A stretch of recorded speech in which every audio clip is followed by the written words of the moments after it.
Hola, buenos días a todos. Realmente el título que hemos escogido para esta mañana no parece una buena noticia, porque si habéis visto la publicidad o el flyer o lo que sea que hemos hecho correr por las redes, dice necesitamos el mejor abogado. Entonces, cuando una persona necesita un abogado, eso no suele ser una buena noticia, ¿verdad? Pero de eso queremos hablar y yo creo que después de haberlo hablado, pues veremos que sí que es una buena noticia el Evangelio. Eso que decía Joana que queremos explicar. Normalmente cuando necesitas un abogado y además el mejor es porque has cometido un delito y eres culpable. Si eres inocente, pues con un abogadillo ya te sales. Pero si eres culpable y la pena que te puede caer en un juicio, la sentencia del juez puede ser dura, pues necesitas el mejor abogado. Y normalmente la gente te lo dice. Yo no he estado en esa situación, pero supongo que si estuviera, un buen amigo me diría, búscate el mejor abogado, ¿no?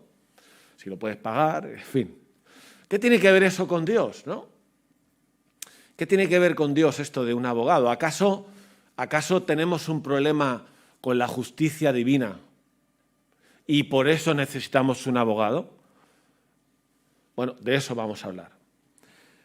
Fijaos que normalmente nos gusta y cantamos muchas veces de Dios como un Dios de amor, un Dios que nos perdona todo, un Dios que nos quiere adoptar como hijos, un Dios que nos quiere bendecir. Y esto aquí lo decimos, lo cantamos, lo pasamos por las redes y todo eso es verdad.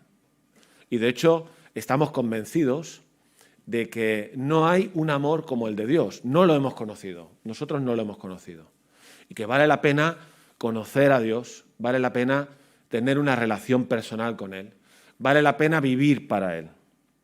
Pero lo que hoy nos toca hablar o queremos hablar también es importante y tiene que ver con ese amor de Dios.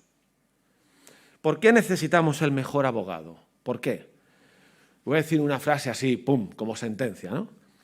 Porque todos y cada uno de nosotros tenemos un problema serio con la justicia de Dios. Todos y cada uno de nosotros. Nosotros podemos entender esto bien, porque vivimos en un mundo que hay leyes. Está el Código Penal, el Código Civil, no sé si conocemos todas las leyes, no creo. Conocemos las normas de tráfico, conocemos las normas de restricción del COVID, ¿verdad? Son normas, son leyes. La sociedad se dota de leyes y normas para una convivencia, para garantizar una convivencia. Y todos estamos de acuerdo, ¿verdad?, que tiene que haber esas leyes y esas normas. Incluso estamos de acuerdo en que si alguien se salta las normas o las leyes, pues que sea juzgado conforme a esas leyes y si resulta culpable, pues que se le aplique la sentencia correspondiente, la condena que sea más grave o sea menos grave. Pero ¿verdad que estamos de acuerdo con eso? ¿No nos gustaría vivir en un mundo en que no hubieran leyes y pues cada uno hiciera lo que le dé la gana y no haya consecuencias? Menos, sobre todo cuando nos afecta personalmente, queremos que haya una ley que nos defienda y que sea justicia. Lo que queremos añadir hoy aquí, en esta reflexión, es que además de las leyes humanas, también hay leyes divinas. Para quienes no creen en Dios, pues dirás, pues no, ya hemos terminado la conversación. Pero si quieres escuchar, lo que nosotros queremos decir es que además de las leyes humanas, también están las leyes divinas, las leyes de Dios. ¿Por qué? Porque Dios, como creador de la vida, del universo, como Señor de todo, como el creador del ser humano y que lo conoce perfectamente, también ha dado sus leyes a través de la Biblia. Este es nuestro mensaje esta mañana. Hay unas leyes divinas dadas por Dios a través de la Biblia que también han sido dadas para el bien del ser humano, para ayudarnos en la convivencia unos con otros y en la relación con Dios. ¿Qué pasa cuando no respetamos esas leyes divinas? Pues que entonces tenemos un problema con la justicia divina, es lógico. Y antes de seguir con algunas leyes para que nos situemos, me gustaría decir que lo normal en nosotros, en la gente en general, es que tenemos poca conciencia de nuestros errores. No nos gusta reconocer nuestros errores, y mucho menos nuestros delitos delante de Dios. Tenemos una idea de nosotros mismos más buena de lo que somos en realidad. Fijaos, os voy a poner un ejemplo, y un ejemplo que es real. A veces hablando yo, porque lo sé porque lo he hablado yo, con personas religiosas o no religiosas acerca de la muerte, hablando de la muerte, ¿no? ¿Qué pasaría si me muriera hoy, ¿no? Conmigo, ¿qué pasaría con mi vida? Si no creo en Dios, pues diría lo del muerto al hoyo y el vivo al bollo, ¿no? Eso es una palabra que se dice. Pero la gente que piensa un poquito más allá, que es religiosa, que tiene alguna idea de que algo tiene que haber, ¿sabes lo que te dice? Y muchas veces me lo han dicho, muchas. Bueno, no he sido tan malo. Esta frase, no he sido tan malo, no he matado a nadie. ¿Ves? Tenemos un concepto de nosotros como muy positivo, ¿no? No somos tan malos, no hemos matado a nadie. Pues entonces, ¿qué quiere decir esa frase? Que iré con Dios. Si hay un Dios, yo iré con Dios porque yo no soy tan malo. Pero lo siento, la mala noticia, porque antes de hablar de la buena noticia vamos a hablar de la mala, es que no somos tan buenos. ¿Os habéis fijado en la noticia de esta semana? Ha habido una noticia en la tele, en La Sexta, bueno, yo lo he leído allí, lo he visto allí, de un chaval de 12 años, ¿alguien lo ha visto? Que ha tirado una piedra y ha roto una luna de un coche. Bueno, y ha sido noticia. ¿Sabéis por qué ha sido noticia? Porque el chico ha hecho algo que normalmente no se hace, y por eso lo han convertido en noticia. Ha dejado una nota escrita en el parabrisas para decir, mis padres, que es el que va a pagar el cristal, el teléfono de mi padre es este y mi madre es esta, ha sido sin querer, contacta con nosotros. Muy bien el chaval. Un aplauso. Y ha salido en la tele, o sea, fíjate el notición, que una persona en este mundo en el que vivimos ha sido honesta y ha dicho que ha roto eso, porque es una noticia. No es porque somos tan buenos, es porque nadie lo haría, porque si tú rompes algo y nadie te ha visto, no dirías que lo has hecho para no cargar con ese muerto, porque son 400 euros el cristal, ¿no? Y entonces pasaría desapercibido. Vendría el dueño y diría, ¿quién ha hecho esto? El chaval, qué bien ese chaval, qué bien los padres que lo han... Me parece bien, a mí, muy bien el chaval, muy bien los padres que salió la madre diciendo, es que le hemos enseñado valores a nuestro hijo, mira qué bueno es. Y es una gran noticia, claro, si todos hiciéramos eso no sería una noticia. Por lo tanto, no somos tan buenos como pensamos. Fíjate, hay algunas leyes que a mí me gustaría decir, como de pasada, para que veamos que donde nos tenemos que mirar, al espejo que nos tenemos que mirar para saber si somos buenos o no, es frente a esas leyes, no a nuestra propia opinión de nosotros mismos, que, como digo, tiende a verse mejor de lo que es. ¿Os acordáis de la película de los 10 mandamientos? ¿Sí? O del texto de Éxodo 20, cuando en la historia del pueblo judío han salido de Egipto y han llegado a ese monte, el monte Sinaí, y allí Dios, ¿qué hace? Les da la ley, sus mandamientos, los 10 mandamientos, los conocemos de memoria muchas veces, ¿no? Por ejemplo, no matarás, es un mandamiento, no matarás. Eso está en el Código Penal también. Por cierto, que esas leyes al pueblo de Israel se dieron, pues, miles de años antes que hubiera un código romano y que luego el europeo se basara en ese romano. Y hay leyes que coinciden ahí, ¿no? No matarás, no robarás, son leyes que conocemos del Código Penal, que también estaban allí. No dirás falso testimonio contra tu prójimo. Pero hay otras, o por ejemplo también, honrarás a tu padre y a tu madre. Eso no está en el Código Civil, pero en el Código Civil español dice, artículo 155, a los hijos. Hijos, ¿aquí hay hijos? Hijos.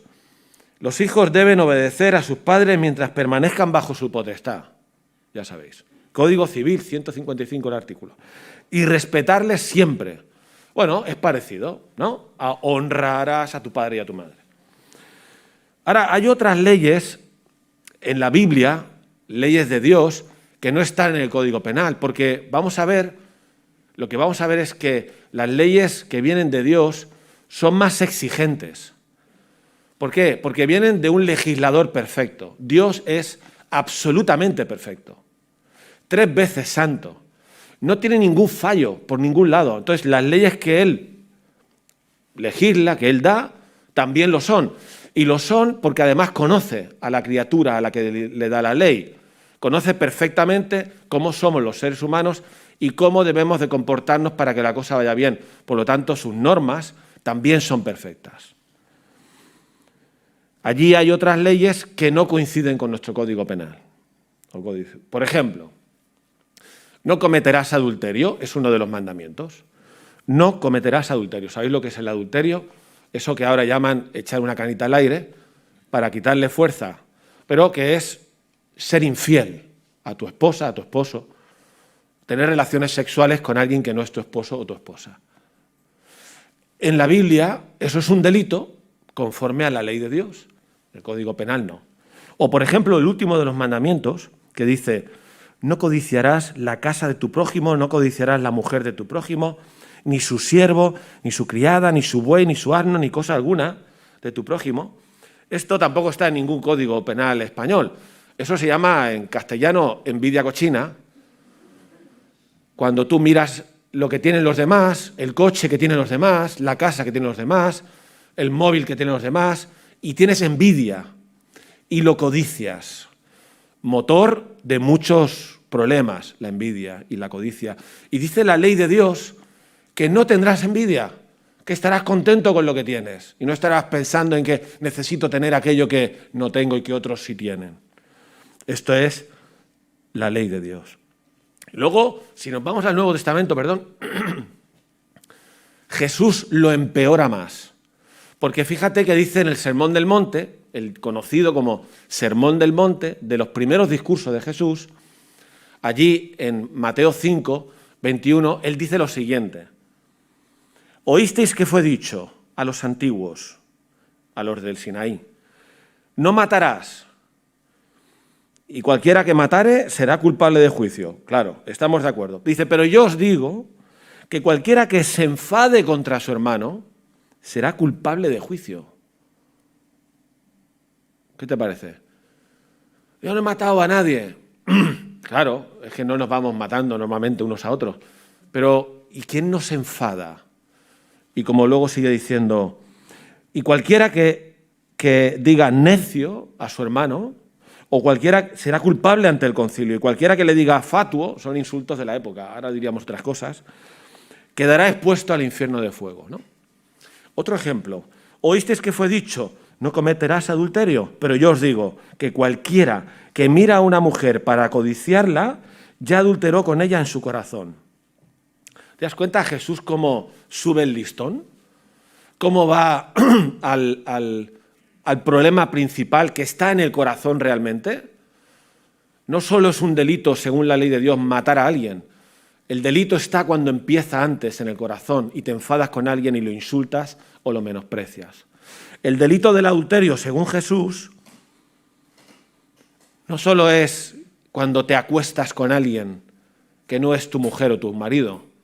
El delito está cuando miras a una mujer que no es la tuya o un marido y lo deseas sexualmente, según la palabra que usa Jesús, lo codicias. Así que tenemos esas leyes que se nos complican, ¿sí o no? Se sube el listón. La moral de Jesús es más alta, más elevada que la nuestra. Yo no he matado a nadie, pues ya soy bueno. Resulta que si te has enfadado no eres tan bueno. Jesús dijo en ese mismo sermón, dijo, amad a vuestros enemigos. Gracias. Con permiso.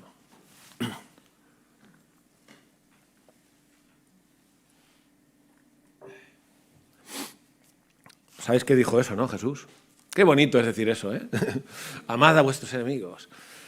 ¿Quién ama a su enemigo? ¿Tú amas a tu enemigo? Yo amo a mi enemigo. O sea, alguien que a ti te hace daño, ¿tú lo amas? Tú lo mandas a paseo, lo quieres mandar al infierno, que lo juzguen, que lo condenen, que lo sentencien. Si te lo cruzas, cambias de acera, no le hablas en tu vida, tienes rencor, te quieres vengar, le pinchas la rueda del coche. Un montón de cosas haríamos menos amarlo. Es de locos amar a un enemigo, ¿no? Pero ese es el listón. Eso es el nivel de la moral, de los mandamientos de Dios. Claro, Jesús está hablando a gente religiosa o de mentalidad religiosa. El pueblo judío era un pueblo que se sabía las leyes, es muy religioso, y que estaban tranquilos porque en su conciencia, esta conciencia de que no soy tan malo porque no mataba a nadie, ellos también lo tenían, porque cumplían con sus cosas. Yo voy a la iglesia, yo hago mis sacrificios, bueno, al templo, doy el diezmo, no sé qué, lo que hacían los judíos. En esa mentalidad de que tú ya haces cosas buenas porque estás apuntado a una religión, esa mentalidad no te ayuda a verte como realmente eres y te ayuda a verte mejor, ¿no? Yo soy evangélico, voy a la iglesia el domingo, hemos venido aquí no hacemos daño a nadie, encima ayudamos a mejor a alguien, qué buenos somos, ¿no? ¿Te das cuenta cómo la religión no ayuda? Según cómo lo mires. No nos ayuda a vernos como realmente somos. Claro, Jesús les dice, sí, tan buenos sois, ¿te has enfadado con alguien alguna vez? ¿Le has insultado? ¿Has menospreciado a alguien? ¿Has deseado a la mujer de tu prójimo? ¿Has codiciado el coche de otro? ¿Amas a tu enemigo? No, pues entonces tienes un problema con la justicia divina.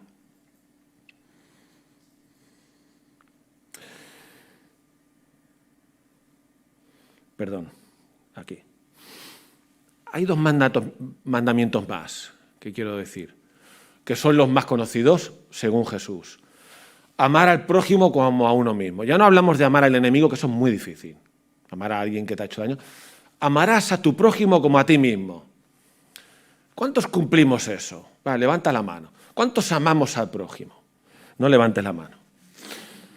Por si acaso la levantan pocos. Aquí deberíamos de ser expertos en amar al prójimo. O sea, en no vivir pensando permanentemente en uno mismo y en su satisfacción personal y en su felicidad personal y en el bienestar que te da tu estatus, el que podamos tener, sino en amar al otro, al de al lado, al que sufre, al que tiene un problema, sea económico o no, da igual, amarás a tu prójimo. ¿Sabes qué? En eso tampoco somos tan buenos. Mira lo que dijo José Bono ayer, en La Sexta. Me estáis viendo que veo La Sexta mucho.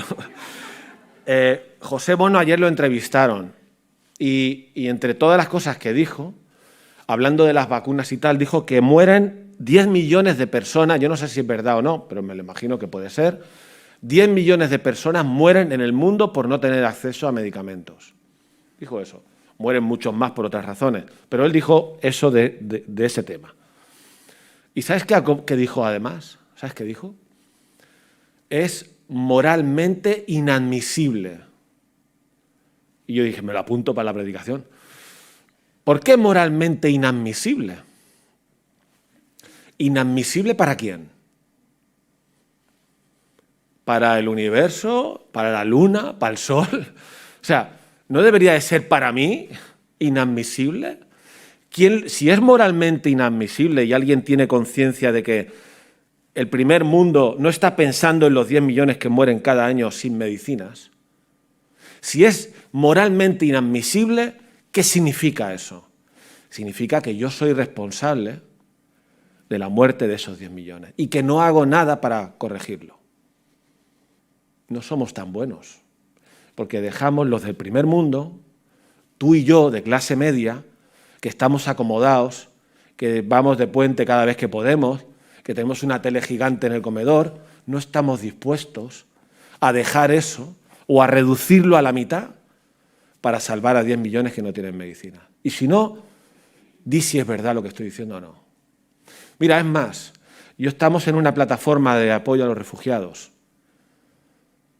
Porque a mucha gente le encanta esto de estar en una ONG y ayudar, pero yo te digo, es una opinión mía, y yo me veo así también, que yo no estaría dispuesto a sacrificar muchas cosas si para ayudar a un refugiado comprometiera mi bienestar? ¿Sabes por qué? Porque no soy tan bueno como me pienso a veces. Igual estaríamos en el Tribunal de la Haya si se hiciera justicia, porque en el primer mundo tiramos comida, hasta tiramos medicinas y otros se mueren porque no lo tienen. ¿Y sabes cuál es el primer mandamiento, finalmente? ¿Cuál es el primer gran mandamiento? Lo dijo Jesús respondiendo a uno que le preguntó. El primer mandamiento es este: oye Israel, el Señor nuestro Dios, el Señor uno es, y amarás al Señor tu Dios con todo tu corazón y con toda tu alma y con toda tu mente y con todas tus fuerzas. Este es el principal mandamiento. Puede parecer un poco raro, ¿no?, que alguien diga que se le adore a sí mismo. Esto lo puedo entender. Nosotros estamos acostumbrados a ese razonamiento porque creemos que Dios es Dios y que se merece eso. Pero alguien diría, bueno, Dios exigiendo que le amemos a Él. Pero ¿es un mandamiento? Pregunta, ¿tú y yo amamos a Dios con todo nuestro corazón, toda nuestra alma, toda nuestra mente y todas nuestras fuerzas? ¿Hay alguien que ama a Dios así? Pues tenemos un problema con la justicia divina, ¿o no? No somos tan buenos como creemos.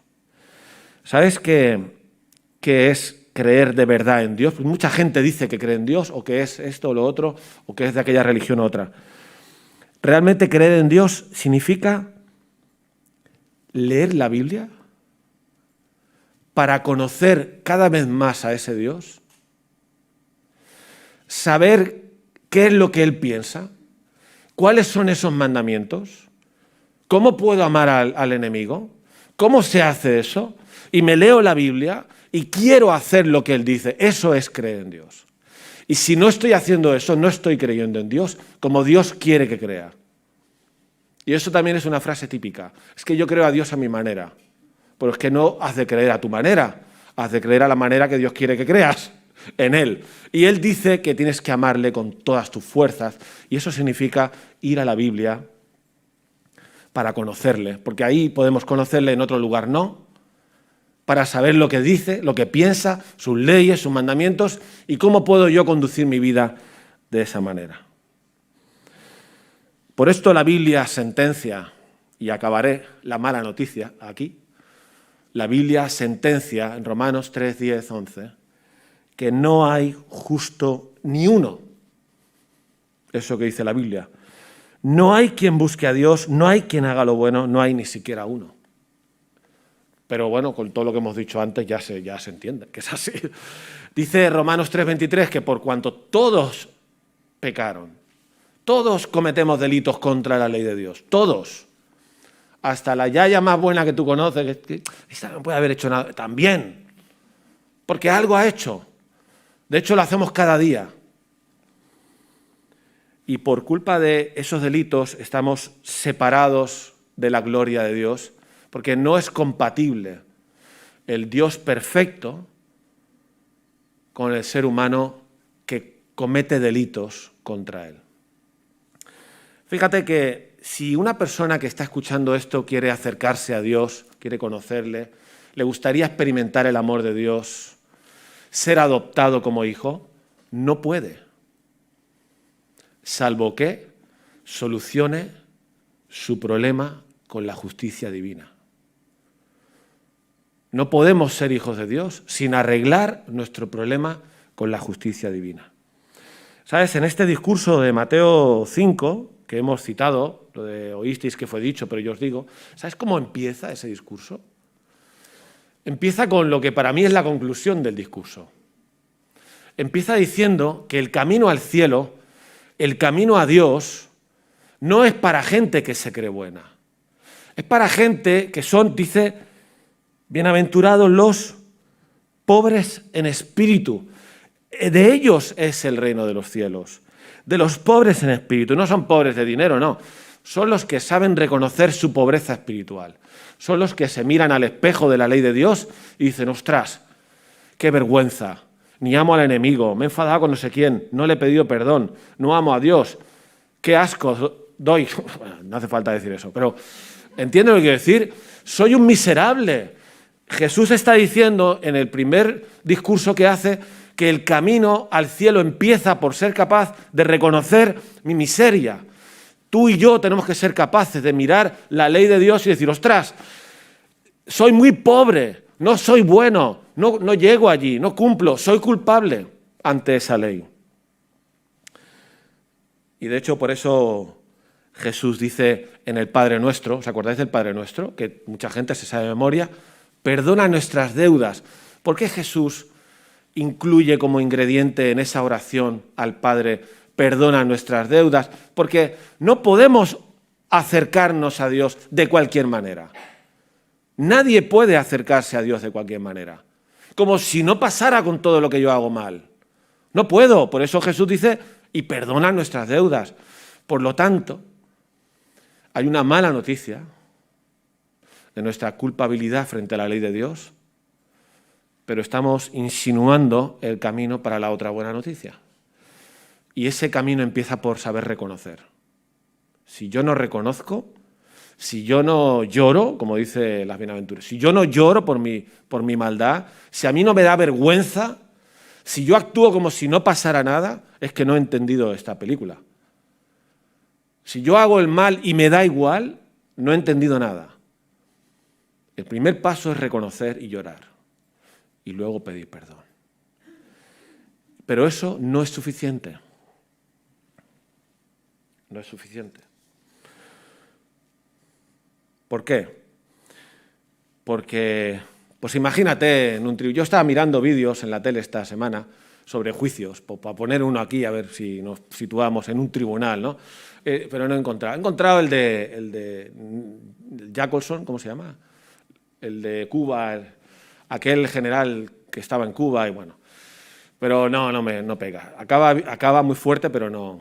Bueno, imagínate la escena en un tribunal. Tú estás en un tribunal, porque hoy estamos hablando de abogados, jueces, estás en un tribunal. Estás en un tribunal frente a la ley de Dios, el juez es Dios, y eres culpable. Y eres culpable de verdad, no es que el abogado puede discutir, hombre, pobre chaval, que es que tuvo una mala infancia, a ver si le bajas un poquito la pena. No, eres culpable, punto. Y no hay remedio. Ahora, fíjate, la buena noticia es que es de locos, ¿eh? Es de locos. ¿Tú has visto alguna vez un juez que sentencia a alguien a una condena porque es culpable, pero se interese por ayudarle a solucionar su problema? ¿A que no? Pues esto es lo que hace Dios. Esta es la buena noticia. Aquí empieza la buena noticia. O sea, estamos en el tribunal, el juez ha dictado sentencia, no se equivoca, soy culpable, pero no se queda ahí la cosa. Lo estoy explicando así para que se entienda, ¿vale? No se queda ahí la cosa. Porque ese juez no quiere que se ejecute la sentencia. No quiere. ¿Por qué? Porque si se ejecuta, me ha perdido, nos ha perdido. Así que pienso, ¿cómo podemos hacer? Y dice, pues mira, mi hijo lo voy a mandar de abogado. Eso es lo que dice la Biblia. Vamos a leerlo un momentito, donde dice, en 1 Timoteo 2:5, dice, porque hay un solo Dios y un solo mediador entre Dios y los hombres, Jesucristo hombre, el cual se dio a sí mismo en rescate por todos. Fíjate, hay un mediador, buena noticia. Tenemos un problema con la justicia divina, pero Dios ha buscado un mediador. Y 1 Juan 2:1 dice, hijitos míos, os escribo estas cosas para que no pequéis, y si alguno peca, abogado tenemos para con el Padre, a Jesucristo el justo. Mediador, Jesucristo, un abogado, Jesucristo. Él mismo es el que se sacrifica por nuestros pecados. Y esta es la buena noticia. Que el juez, él nos ha buscado el mejor abogado. Ahora, dirás, ¿y por qué es el mejor abogado? Pues mira, no es el mejor abogado porque pueda cambiar la sentencia. La sentencia es correcta porque ese juez no se equivoca. No le puede regatear. Bueno, no digo que los abogados se dediquen a regatear, pero buscan la manera de que si te tocan 15 años, pues te toquen 12. O te toquen 10, ¿no? Con atenuantes y tal. Jesucristo no puede cambiar la sentencia. Jesucristo no puede, como abogado ni mediador, conseguir que el juez te perdone de cumplir la condena. No puede. Entonces, ¿por qué es el mejor abogado? ¿Para qué te sirve un abogado que no puede cambiar la sentencia?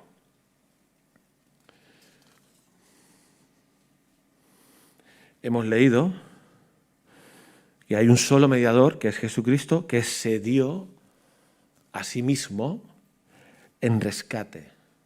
Hemos leído eso, ¿no? Y hemos leído que Él, ese abogado, es el sacrificio por nuestros pecados. Pero yo le voy a decir una frase muy fácil.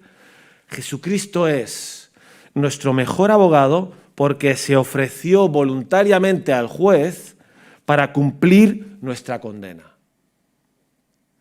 ¿A qué estás alucinando? ¿Un abogado hace eso? El abogado, si te condena, lo siento, 14 años, págame, págame los 3.000 euros que me debes y que lo pases bien en la cárcel.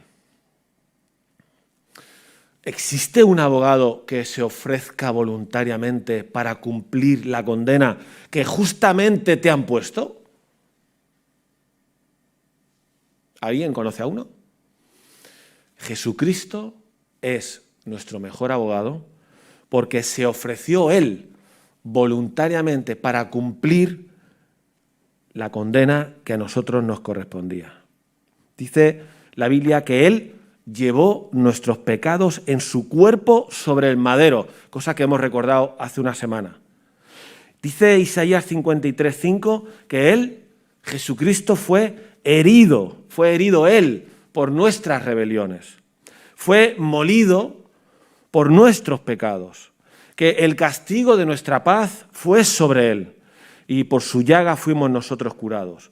Dice Isaías 53:6 que todos nos descarriamos como ovejas, que cada cual se apartó por su camino, pero Dios cargó en Él, en Jesucristo, el pecado de todos nosotros. ¿Qué juez se implica así para conseguir nuestra libertad, siendo nosotros los culpables? ¿Qué juez se implica así? Dios. ¿Qué abogado se ofrece para cumplir la condena en nuestro lugar? Solo Jesucristo. ¿Y cómo? Muriendo en una cruz, no pagando una multa. Podría haber sido de otra manera. Pagando una multa, pues mira, te ayuda con un dinero y ya estás libre. Pero no. Ni eran 2 o 3 años de cárcel, no. Era la tremenda humillación del Hijo de Dios de dejar el universo arriba en la gloria, venirse a la tierra para que lo machacaran en una cruz y cargara a Él con el peso de tu culpa y la mía. Ni más ni menos. Por eso hablamos del amor de Dios. Claro, ahora se entiende, ¿no? Se entiende que alguien nos ame porque esté dispuesto a hacer lo que solo Dios ha hecho, lo que solo Jesucristo ha hecho. Así que cuando un día yo esté en el tribunal, imaginaos lo que es así, y hoy, Rubén, me pongo de pie, el juez dice culpable. Delante de la ley de Dios, culpable, culpabilísimo. No soy bueno, para nada. Malísimo. Hago cosas bien, pero muchas mal. Y las buenas no compensan las malas, según la ley de Dios. Culpable. Entonces, ¿sabes qué pasará en ese momento? Que saldrá mi abogado y le dirá al juez, pero juez, padre, yo pagué por él. Yo pagué por él. Y al juez le servirá que su hijo me sustituyera a mí y dirá, vale, Rubén, eres libre. Eres libre porque la condena se ha cumplido. Como cuando un delincuente cumple su condena y es libre. Ya se puede ir. ¿Entiendes? Esa es mi buena noticia. Estoy súper contento. Porque soy culpable y necesitaba un mejor abogado. Y no había ningún otro que Jesucristo, que fuera capaz de dar su vida en mi lugar. Entonces, ¿qué podemos hacer ahora con esta buena noticia? Lo que Dios podía hacer ya lo ha hecho. Todo. Todo el proceso judicial. Juzgarte, condenarte, buscarte un abogado y que el abogado pague. Ahora te toca a ti y me toca a mí mover ficha. Reconozco que delante de la ley de Dios soy miserable, soy pecador. ¿Me da vergüenza o me da igual? Y si me da vergüenza, ¿estoy dispuesto a ponerme de rodillas delante de ese Dios para pedirle perdón? Porque esa es la manera en la que lo que hizo Jesucristo me sirve para ser libre. Y tomar la decisión de que a partir de ahora quiero vivir conforme a esos mandamientos porque son perfectos. No son para mi mal, son para mi bien. Pues ahí os dejamos esta reflexión para que cada uno lo piense. Si quieres hablar o si tienes alguna pregunta, pues aquí estamos. Y ahora me imagino que vamos a seguir cantando, porque nos gusta cantar, pero ya entiendes por qué ahora, ¿no? Porque cantamos a Jesús y de Jesús, porque nadie ha hecho lo que Él ha hecho por nosotros.